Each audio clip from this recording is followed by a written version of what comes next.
Muy buen día a todos. Continuamos con el curso de Introducción al Diseño Estructural.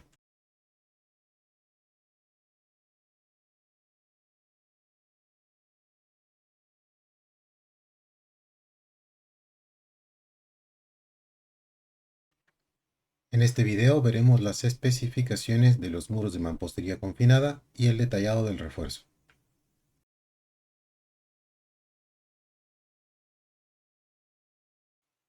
Como tal, un muro de mampostería sabemos que se compone de piezas que pueden ser de arcilla o concreto y que van a estar unidas entre sí con mortero.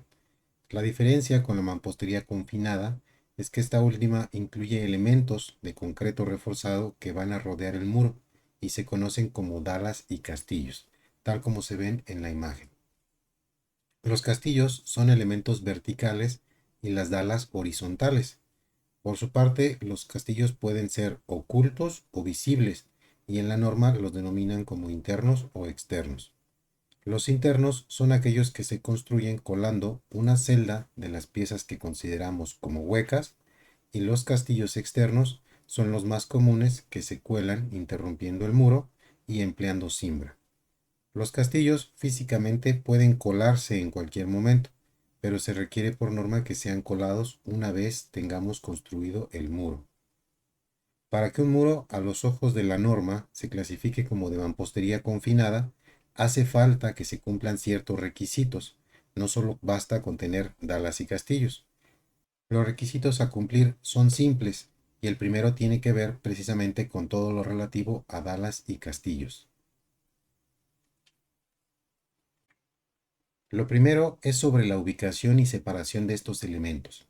Los castillos debemos considerarlos obligatoriamente en los extremos de los muros, en las intersecciones entre muros y en posiciones intermedias entre otros castillos para que la separación no exceda de 1.5 veces la altura del muro o 4 metros. Los pretiles son muros chaparritos que se construyen principalmente en azoteas y que si aplicáramos la regla anterior, tendríamos, por ejemplo, para 1 metro de altura, que se ocupan castillos a cada 1,5 metros. Entonces, para pretiles, el reglamento solo pide que existan castillos a cada 4 metros como mínimo. En estas figuras ubicamos primero los castillos en extremos de muros y en intersecciones, que serían estos 10 castillos. En el caso de la puerta que queda en la esquina inferior izquierda, se podrían considerar como castillos debidos a una abertura, tal como lo veremos en el siguiente punto. Pero lo que ocurre al interrumpir completamente el muro de piso a techo es que realmente nos van a quedar dos extremos libres. Definir qué condición genera la necesidad de un castillo no es lo verdaderamente importante. Simplemente es que consideremos todos los necesarios de acuerdo al reglamento. Estos castillos en amarillo se colocan para limitar la separación entre castillos a menos de 4 metros o 1.5 veces la altura. Por último, estos castillos en azul son los necesarios debidos a la abertura. Las dalas son más sencillas, se tienen que considerar en los extremos horizontales de los muros, salvo cuando el muro esté conectado a un elemento de concreto reforzado que tenga un peralte mínimo de 10 centímetros. Esto sería la situación típica de una losa maciza apoyada sobre muros de mampostería. Aún en este caso, que se permite no considerar las dalas, sí es necesario que el acero de refuerzo de la dala se incluya en la losa. Además, se van a considerar dalas intermedias para limitar la separación entre estas a no más de 3 metros. Para el caso de los pretiles, se incluirá una dala siempre y cuando el pretil tenga una altura mayor a 50 centímetros. En muchos de los muros es casi garantía que nos encontraremos con aberturas para puertas, ventanas o incluso instalaciones. Cuando esto sucede, tenemos que revisar el tamaño de la abertura para considerar si es necesario que incluyamos algún castillo o dala adicional. Para el caso de estructuras tipo 1, que recordemos son las más pequeñas en términos generales, toda abertura que tenga dimensiones mayores a 40 centímetros, ya sea en horizontal o en vertical, van a requerir de dalas y castillos en todo el perímetro de la abertura. Y para el caso de estructuras tipo 2, Las aberturas a considerar serán las que sean mayores a 60 centímetros.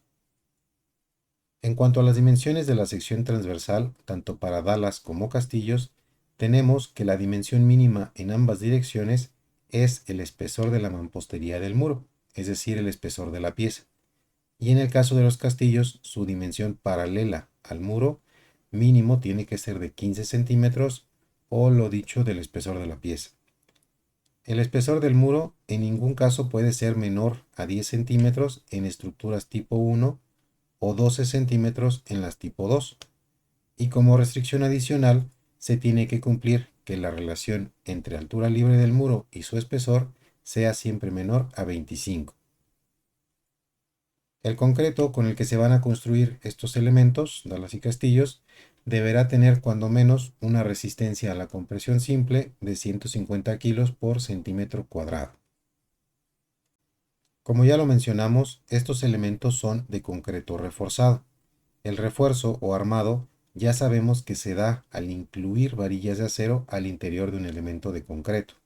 El armado como tal es un resultado de la etapa de diseño y que depende a su vez de los resultados del análisis estructural. La parte que nos corresponde ver hoy es el refuerzo mínimo que debe considerarse para estos elementos de confinamiento. Del armado tenemos dos partes principales, el refuerzo longitudinal y el transversal. El longitudinal son las varillas que van a lo largo del elemento y que son necesarias principalmente por flexión. Y el transversal son los que conocemos como estribos y que nos ayudan a resistir fuerzas cortantes, además de servir como amarre de las varillas longitudinales. Entonces, en cuanto al armado mínimo, tenemos que el área de acero longitudinal se calcula con esta expresión, que depende de la resistencia a compresión del concreto, el esfuerzo de fluencia de las varillas longitudinales y de las dimensiones del elemento. En cualquier caso, se tendrán como mínimo 4 varillas, una en cada esquina. Ahora, en relación con el armado transversal, tenemos otra expresión que nos da también un área mínima por estribo. Esta expresión depende de la separación centro a centro entre estribos, el esfuerzo de fluencia correspondiente y del peralte de la dala, o para castillos sería la dimensión paralela al muro. Un estribo tiene dos ramas, que serían los tramos rectos verticales. Entonces, el área que obtenemos de la expresión corresponde a la suma de las dos ramas. La separación entre estribos nos dice el reglamento que no puede ser mayor a 20 centímetros o 1.5 veces el espesor del muro. Además, para estructuras tipo 2, que son la mayoría, la separación no puede ser mayor que HC entre 2 en los extremos del castillo en una longitud H0, que se calcula como la mayor entre un sexto de la altura del muro y 40 centímetros. Para facilitar la colocación y compactación del concreto en castillos, se permite que usemos estribos a los que se les denomina vuelta a un cuarto, que tienen ganchos a 90 grados en lugar de a 135 y se ven como en esta figura de la derecha. Por último, para que un castillo sea considerado como interno, el espesor del muro debe ser cuando menos de 20 centímetros y los castillos deben cumplir con todos los requisitos que acabamos de ver. Adicionalmente, hay otro apartado en la norma donde se especifican más detalles a cuidar sobre el refuerzo en general para muros. Lo que hice en esta ocasión fue unir los distintos requisitos dependiendo del elemento en cuestión para evitar confundirnos. En castillos y dalas, las varillas del refuerzo longitudinal no pueden tener diámetros mayores a un sexto de la menor dimensión del elemento. La separación entre barras verticales o sus traslapes no puede ser menor que el diámetro de la varilla más gruesa o que 2.5 centímetros. También no puede haber paquetes de más de 2 varillas. En cuanto al recubrimiento libre, se tienen que garantizar 2 centímetros mínimo para las varillas longitudinales y 1 centímetro para el refuerzo transversal, o sea, para los estribos. En el caso de que el muro sea para exteriores, los recubrimientos anteriores se van a incrementar 1 centímetro cada uno.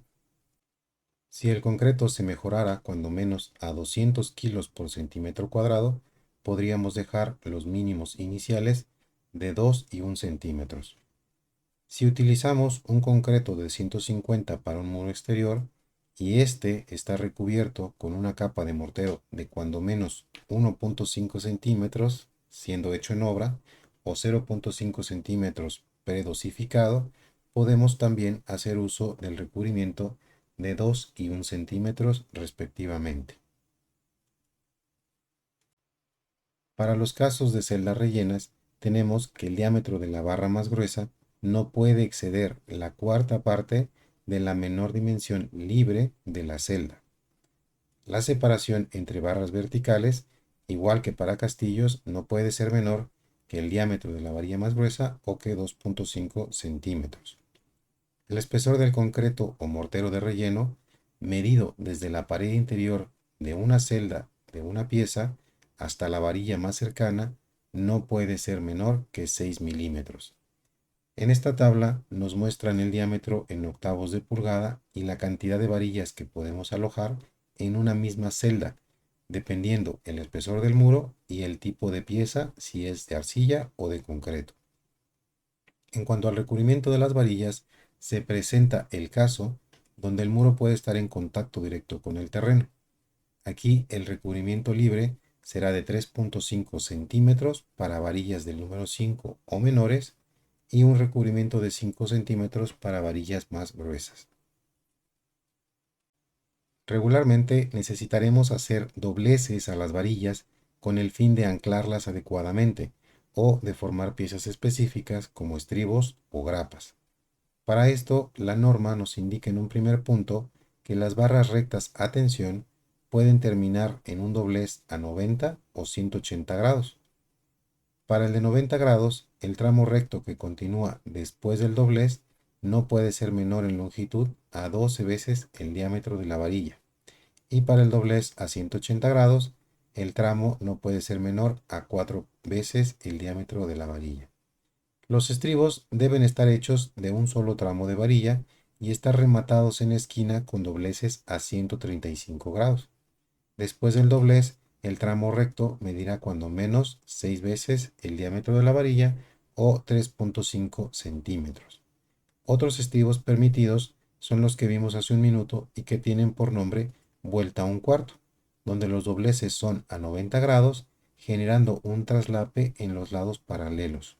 Por último, las grapas, que tienen la misma función que los estribos, deben rematarse con dobleces a 180 grados con tramos rectos de las mismas dimensiones que los estribos.